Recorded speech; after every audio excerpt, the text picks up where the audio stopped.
আসসালামু আলাইকুম। সবাই কেমন আছেন? আমি আল্লাহর রহমতে ভালো আছি। প্রতিটা ঘরে ঘরে কিন্তু গ্যাস্ট্রিকের ওষুধ আছে। কারণ হচ্ছে যাদের গ্যাস আছে তারা অবশ্যই গ্যাস্ট্রিকের ওষুধ সবসময় বাসায় রাখে। আর অনেকের আছে গ্যাস একদমই নাই, তারা গ্যাসের ওষুধ একদমই তাদের খেতে হয় না। তো আসলে যাদের গ্যাস নাই তারা তো বেঁচে গেছে, আর যাদের গ্যাস আছে তাদের তো ওষুধ খেতে হয়। তো অনেক সময় অনেক জিনিস খাওয়ার পরে আমাদের গ্যাস অনেক সময় আরও বেড়ে যায়। তো আসলে গ্যাস বাড়ার পরে অনেক সময় বুক ব্যথা করে কিংবা পেট ব্যথা করে বা পেটের কোনো সাইড ব্যথা করে। তো আমরা আসলে অনেক সময় বুঝতে পারি না যে এটা গ্যাস। তবে একটা কথা মনে রাখবেন আপনারা, গ্যাসের থেকে বিভিন্ন জায়গায় অনেক সময় শরীরে বিভিন্ন জায়গায় সমস্যা দেখা দেয়। সেটা পিঠ হতে পারে, বুক হতে পারে বা পেট হতে পারে। তো যখনই ব্যথা করবে তখনই কিন্তু আপনারা গ্যাসের ওষুধ খাবেন, আর পাশাপাশি গ্যাসের ভালো একটা লিকুইড ওষুধ খাবেন। তো আসলে আজকে আমি একটা লিকুইড গ্যাসের ওষুধের কথা বলবো, যে ওষুধটা খেলে ওষুধের পাশাপাশি ট্যাবলেটের পাশাপাশি গ্যাস্ট্রিকের যে লিকুইডের কথা বলবো, এই লিকুইডটা খেলে অবশ্যই আপনারা উপকার পাবেন, যেটা আমি নিজেও পেয়েছি। আর আমি মাঝে মাঝে যখন আমার গ্যাস অনেক বেড়ে যায় তখন আমি কিন্তু গ্যাস্ট্রিকের ওষুধের পাশাপাশি লিকুইড ওষুধটা খেয়ে থাকি। 3-4 বছর আগে কিন্তু আমার একদমই গ্যাস ছিল না, এবং কি আমি কখনো গ্যাস্ট্রিকের ওষুধ একদমই খেতাম না। কিন্তু এই 3-4 বছর ধরে আমার প্রতিনিয়ত গ্যাস্ট্রিকের ওষুধ খেতে হয়। আর গ্যাস্ট্রিকের ওষুধ না খেলে আমার তো মনে হয় গলা দিয়ে ভাতে নামে না, মানে এমন অবস্থা হয়ে যায়। মানে গ্যাসের কারণে কিন্তু গলায় অনেক সময় ভাত আটকে যায়। এই জিনিসটা আপনারা খেয়াল রাখবেন।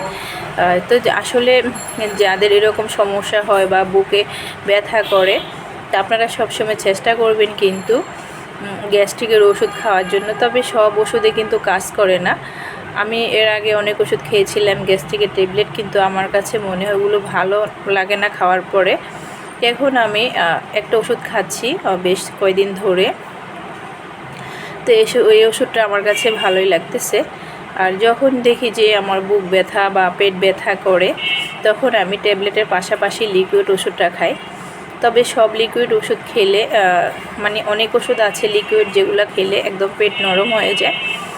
তো আপনারা যে ওষুধটা খাবেন, আমি যেটার কথা বলবো সেটা খেলে পেট নরম হবে না, মানে টয়লেট অনেক সময় একদমই নরম হয়ে যায়। তো সেটা যেন না হয়, আমি যে লিকুইডটা খাচ্ছি সেটির কথা আজকে আপনাদের সাথে শেয়ার করব। আমি ওষুধটা খাচ্ছি হচ্ছে বিস্কুসিড সিরাপ। এই সিরাপটা আমি খাচ্ছি। আর এই সিরাপটা হচ্ছে আপনারা যখন গ্যাস অনেক বেশি বেড়ে যাবে, গ্যাস্ট্রিকের ট্যাবলেটের পাশাপাশি আপনারা এই লিকুইডটা খাবেন। আমি আবারও কিন্তু বলছি, ভালো একটা গ্যাস্ট্রিকের ট্যাবলেট খাবেন। সব ট্যাবলেটে কিন্তু কাজ করে না। তো আপনারা সেটার পাশাপাশি এই লিকুইডটা খাবেন। এই লিকুইডটা দিনে 3 বার করে খাবেন। 2 চামচ কিংবা 3 চামচ করে খেতে পারেন। যদি দেখেন যে গ্যাস অনেক বেশি বেড়ে গেছে, তখন আপনারা 3 চামচ করেও খেতে পারেন। কারণ আমার যখন গ্যাস বেড়ে যায় তখন আমি একটু বাড়িয়ে খাই। তো আমি আসলে পিছনের ক্যামেরা দিয়ে দেখিয়ে দিচ্ছি, কারণ হচ্ছে এখান থেকে দেখা যাচ্ছে না। তবে এই সিরাপটার দাম হচ্ছে, গায়ের রেট হচ্ছে 150 টাকা। আপনাদের থেকে মানে আপনারা 140 টাকা দিয়ে কিনতে পারবেন। এই যে বিস্কুসিড সিরাপ, আপনারা এই বিস্কুসিড সিরাপটা ট্যাবলেটের পাশাপাশি খাবেন। অবশ্যই আপনাদের গ্যাস কমে যাবে। আর যদি দেখেন গ্যাসের ওষুধ লিকুইড তারপরে প্লাস ট্যাবলেট দুটো খাচ্ছেন, তারপর আপনাদের বুক পিঠ ব্যথা কমতেছে না, তখন কিন্তু আপনারা ডাক্তারের কাছে অবশ্যই যাবেন। যারা সবসময় আমার ভিডিওগুলো দেখেন সবাইকে অনেক অনেক ধন্যবাদ। সবসময় আপনারা আমার পাশে থাকবেন। তো আজকের মতো এখানে ভিডিওটি শেষ করব। আবার যে কোনো সময় নতুন একটি ভিডিও নিয়ে আপনাদের মাঝে হাজির হব। আজকের মতো বিদায়। আল্লাহ হাফেজ।